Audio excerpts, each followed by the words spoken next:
Did you know your body has this incredible built-in system, but one that's all set up to heal itself, stay lean, and even, protect against major diseases? It really is quite something. And the fascinating part is this isn't some kind of far-off medical tech. No. It's your body's own, ancient wisdom just waiting for you to tap into it. Exactly. So for this deep dive, we're gonna look at some really powerful, but actually quite simple daily habits. Yeah, and these aren't just trends. They're inspired by 5 really groundbreaking Japanese scientists. Their work has basically changed how we think about health and living longer. Right. So our mission today is really to unpack their insights for you, make it super clear how you can activate your body's own self-healing systems. We'll kick things off with Dr. Yoshinori Osumi. He won a Nobel Prize for figuring out autophagy. That's where your cells clean house. Okay. Then there's Dr. Takayuki Teruya, who studied the metabolic side of fasting. And we'll get some wisdom from Dr. Shigaki Hinahara, a real legend in Japanese longevity. And we'll also look at Dr. Yoshimi Ishihara. He was a doctor to Japanese prime ministers, actually, had a unique view on modified fasting and certain foods. Mm-hmm. And finally, Dr. Hiromi Shinya. He was a pioneer in gastroenterology, always stressing gut health and enzyme-rich foods. Yeah, so by the time we're done here, you won't just get how this system works. Right. You'll have real actionable things you can do for your own health, your vitality long term. Okay, so if our bodies have this amazing innate ability, where do we start? How do we get a handle on the main mechanism? Well, the core idea is autophagy. Autophagy, right. What exactly is that, and why is it so central to this whole Japanese longevity idea? Okay, so autophagy. Think of it as your body's own super smart recycling program, like cellular spring cleaning. Okay, cleaning. Yeah, it's this constant internal detox. Your cells identify and break down their old, damaged, or just, junky parts. So getting rid of the bad stuff. Exactly, but it's more than just waste disposal. It's regenerative. It clears the way so new, stronger, healthier cell parts can be built. It keeps everything running smoothly, efficiently. And the scientist who really brought this to light globally was Dr. Yoshinori Osumi, won the Nobel for it. That's right. He found that autophagy really, speeds up when we fast, or even under mild stress. Yeah, it's during those times your body uses autophagy to repair itself, manage weight, and importantly, lower the risk of disease. He even said, without autophagy, our cells cannot survive. That's pretty powerful. It really is. It shows how fundamental it is. And, Dr. Osumi was big on collaboration in science. So since his discoveries, tons of researchers have built on it. Now we link autophagy to, aging, cancer prevention, even things like Alzheimer's and Parkinson's, and boosting immunity. Wow. So the main takeaway here is supporting this internal cleanup crew, both at the cell level and with our lifestyle habits, is, it's crucial for long-term health. Absolutely. It's non-negotiable, really. So the big question then is, how do we actually do that? How do we activate autophagy in our daily lives? Well, it's actually more straightforward than you might think. We've sort of boiled it down to 3 core tips, all inspired by these Japanese experts. Okay, 3 tips. Let's hear them. What's the first one? First principle, activate autophagy using intermittent fasting. Intermittent fasting. Okay, we hear a lot about that. To you, but it's not just a modern fad. It seems to be, deeply rooted in traditional Japanese lifestyles, almost intuitively. And it's a powerful trigger for that self-repair. So how does it work in this context? Well, intermittent fasting just means setting up a window each day where you don't eat. Usually around 12 to 16 hours is what the research building on Osumi's work often points to. Right, like skipping breakfast or eating an early dinner. Exactly. That pause lets your body shift gears. It moves away from constantly digesting food and focuses energy on that deeper cellular repair. It sort of mirrors how older generations in Japan often ate. Okay. Longer gaps between meals, maybe. Yeah, like an early, lighter dinner, then nothing until a later breakfast. They were basically supporting these cleansing processes without even maybe realizing the science behind it. And Dr. Takayuki Teruya's research fits in here, right? Hmm. He showed fasting isn't just about losing weight. Precisely. His work is really interesting because it highlights the metabolic benefits. It's like hitting a reset button for your metabolism. Yes, reset. How so? Well, Dr. Teruya found 3 key things. First, Fasting stimulates these metabolic pathways, your body's internal chemical reactions. It increases the production of certain molecules, metabolites, that are vital for energy and antioxidant defense. So it's like revving up the good stuff. Kinda, yeah. Yeah. It suggests a real rejuvenation of those processes. Second, his research showed fasting boosts your levels of antioxidants. Which fight off damage, right? Free radicals? Exactly. They neutralize those harmful free radicals, potentially preventing diseases linked to oxidative stress. Okay, that makes sense. And the third point? The third point, which is really fascinating, is how these metabolic changes triggered by fasting seem to directly support the body's repair mechanisms and contribute to longevity. So it might actually slow down aging at a cellular level. That's the implication, yes. That strategic break from eating could help mitigate some fundamental aspects of aging. Wow, okay. So if you're looking for a simple way to boost your health, bringing in some regular intermittent fasting seems like a really solid science-backed strategy. It really does. A powerful tool to consider. All right, so if when we eat is a big lever, what about how much? You mentioned Okinawan wisdom earlier.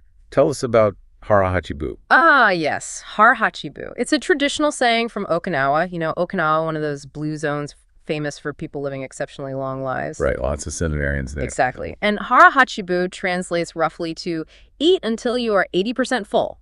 80% full, so stopping before you feel completely stuffed. Precisely. It's not about starving yourself, it's about mindful eating. Practicing a kind of gentle calorie restriction without actually being malnourished. And how does that help with autophagy and longevity? Well, by consistently doing this, you reduce the metabolic stress on your body. You're not overwhelming it. This gives it more bandwidth, so to speak, to shift into that cellular cleanup mode, into autophagy. Makes sense. Less energy spent on heavy digestion, more on repair. Exactly. Especially when you combine it with that long overnight fast we talked about. Early, light dinners were common in Okinawa, naturally creating that window for repair. And Dr. Shigeki Hinohara, the doctor who lived to 105, he practiced this too, right? He absolutely did. He was a huge proponent of it, a living example. Incredible. What was his approach? Well, his diet was quite simple. Light meals. He definitely avoided too much sugar and processed stuff. And yes, he followed hara, hachi religiously. To avoid excess weight, presumably. Yeah. Yes, he believed it prevented the burden of excess weight and was a direct contributor to his long life. But, you know, for him, it wasn't just diet. What else? His whole philosophy was broader, more holistic. He stressed staying active, always taking the stairs, walking a lot. He was a big advocate for preventive health care. Okay. And also things like maintaining a positive attitude, always learning, staying curious, and having fun. He used to say that enjoying life was the best way to forget about pain. What a great outlook. Truly holistic. Okay, so we have the timing with fasting, the amount with hara, hachi. The final piece seems to be what we actually eat. Exactly. And this is where Dr. Ishihara and Dr. Shinya offer some key insights. Right. Dr. Ishihara, the Prime Minister's physician, well, what was his take? So Dr. Ishihara recommends a kind of modified fasting approach that uses specific foods to support autophagy. Modified fasting. Yeah. How does that work? Typically, his suggestion involves a liquid breakfast, often fresh carrot or apple juice, then skipping lunch, maybe having just some black tea with a little black sugar and ginger, and then only one solid meal per day. Okay, so that structure definitely creates those long fasting windows again. It does. And, you know, Dr. Ishihara often said that most people today just eat way too much. Right. He constantly emphasized practices like hara, hachi, not just for weight, but as really fundamental for longevity. And the liquid breakfast, the carrot or apple juice, why those specifically? Well, they're chosen strategically. Carrot juice is loaded with beta-carotene, vitamin A great for skin, eyes, liver detox. It also has an alkalizing effect. Okay. Apple juice brings antioxidants like quercetin, helps replenish electrolytes, and has pectin, which is good for gut health. The idea is gentle nourishment to break the fast without overloading the system. Right, easing back into eating. Exactly, allowing the body to kind of continue its repair work. He had a tip about drinking it too, didn't he, to avoid sugar spikes? Yes, good point. He suggested drinking maybe just half a glass first, waiting 10 or 20 minutes before having anything solid. And maybe pairing the juice with some nuts or a bit of olive oil can help slow down that sugar absorption, keep energy more stable. Smart. And the black tea with black sugar and ginger for lunch. That sounds interesting. It is. Black tea itself has antioxidants, good for heart health, metabolism. The black sugar, kokuto, is this traditional unrefined Japanese sugar. Not like regular white sugar then. No, it retains minerals like iron, calcium, potassium, and ginger. Well, we know ginger is powerfully anti-inflammatory, great for digestion, circulation, immunity. So that combo provides a gentle lift. Yeah, gentle energy, maybe before starting a fast, or good for digestion and minerals afterwards. Okay, so across the board, the advice seems to be fewer solid meals, maybe just one or two. That's the general theme, yes. Yeah. And a strong emphasis on plant-based whole foods. Like the traditional Japanese diet. Exactly. Lots of vegetables, seaweed, fermented things like natto and miso, some fish, legumes like soybeans, whole grains like brown rice or barley. That's the foundation that supports autophagy. Now, Dr. Hiromi Shinya, the gastroenterologist, he focused a lot on gut health, right? He absolutely did. He championed an enzyme-rich diet. His idea, the Shinya biozyme theory, was basically that having plenty of natural enzymes, mostly from raw or lightly cooked plants, is crucial. Crucial for what? For efficient digestion and all sorts of cellular processes. He believed this directly supports autophagy by reducing the metabolic load on the body and lowering inflammation. So lots of fresh fruits and veggies, less meat. That was his core recommendation, yes. And he also had a version of fasting, didn't he? The little fast? That's right, the Shinya little fast. It's essentially that 16-hour fasting window we discussed, like an early dinner, then a late breakfast. To rest the digestive system. Exactly. Give it a good break. Let the body focus on that internal cleaning and repair, again, aligning perfectly with autophagy. He also mentioned hydration, starting the day with water. Yes, very important. He recommended a couple of glasses of clean water first thing on an empty stomach. Helps with cleansing, gets the metabolism going. And green tea, that seems like a staple. Definitely. Japanese green tea, especially rich in those catechin antioxidants, is another great daily habit.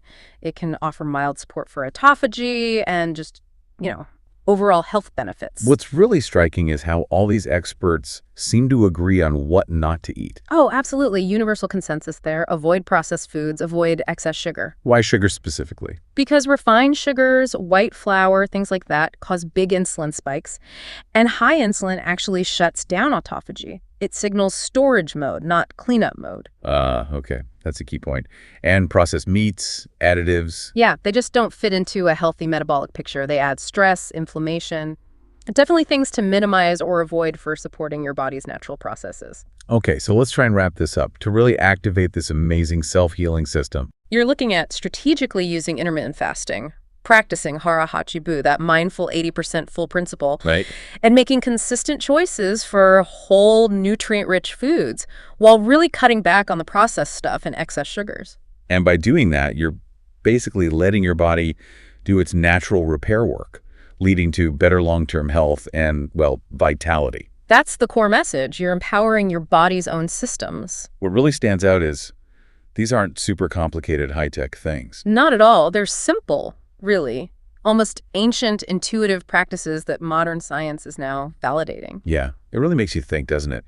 In our busy modern world, how much control you actually have over your own well-being, just by sort of listening to your body's own wisdom. That wisdom these Japanese experts seem to understand and share so well. Definitely something to reflect on.